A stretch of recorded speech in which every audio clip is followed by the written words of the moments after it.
All is well, dear students. Welcome back to computer class. And today we are going to start chapter number 8, that is algorithm and flowchart.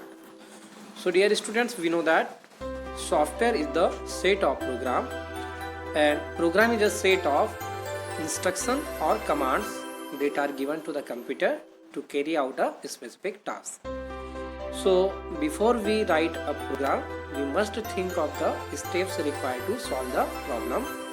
A well-written algorithm or flowchart also help in the development of good program.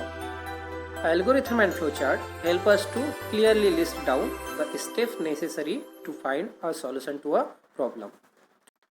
So first we will learn what is algorithm. An algorithm is a list of well-defined steps or instruction for completing a task systematically. Or you can see that it is a step-by-step instruction to solve a problem. A program expresses the step of an algorithm using a programming language. A good algorithm helps us to write effective and efficient programs. Let us learn about some characteristics of an algorithm. So following are the characteristics of an algorithm: input, output, finiteness, feasibility and independent.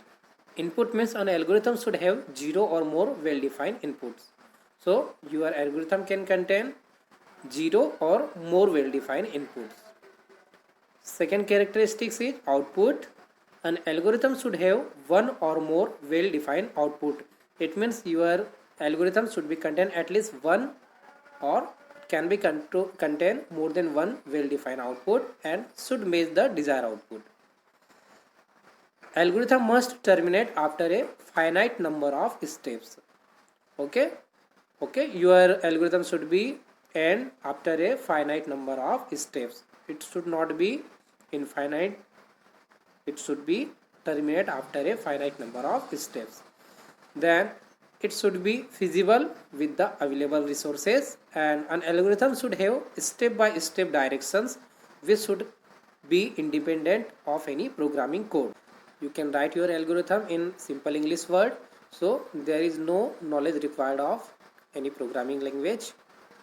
So an algorithm should have step-by-step direction which should be independent of any programming code. So dear students, algorithm is a step-by-step instruction to solve a problem. So your algorithm should be written in the proper way.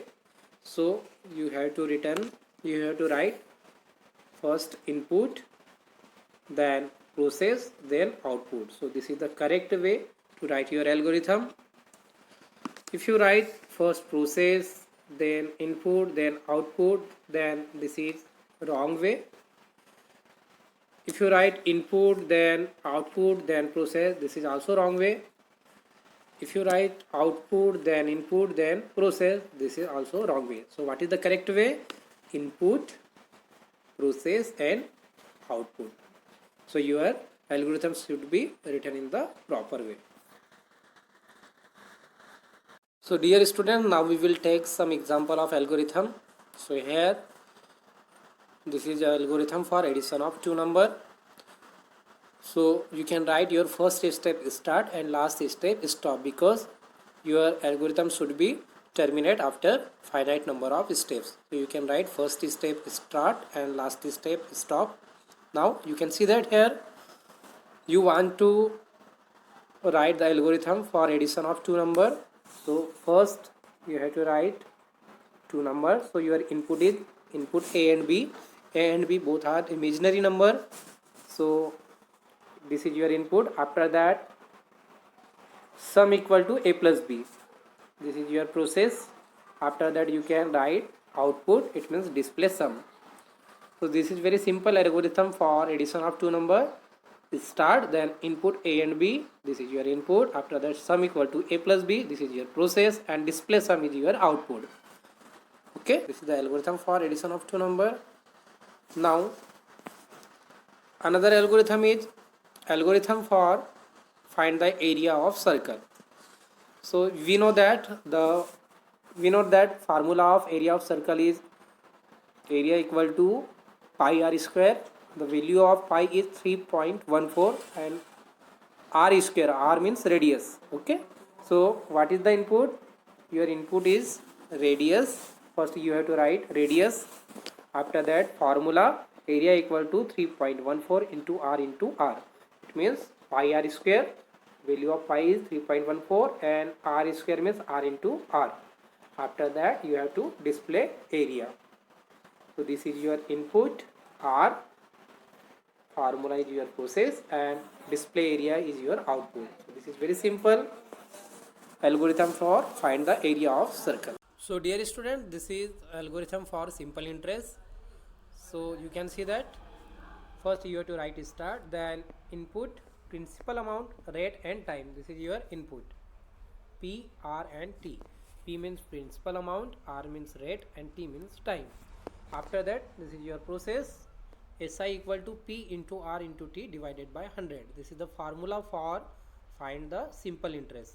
Simple interest equal to principal amount into rate into T divided by 100. So this is your process.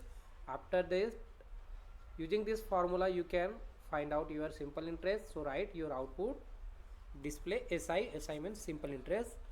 Okay, so in this step you can write input, then process, then output. This is very simple algorithm to find simple interest. So dear students, I hope you have understood what is algorithm. In the next video we will learn about what is flowchart.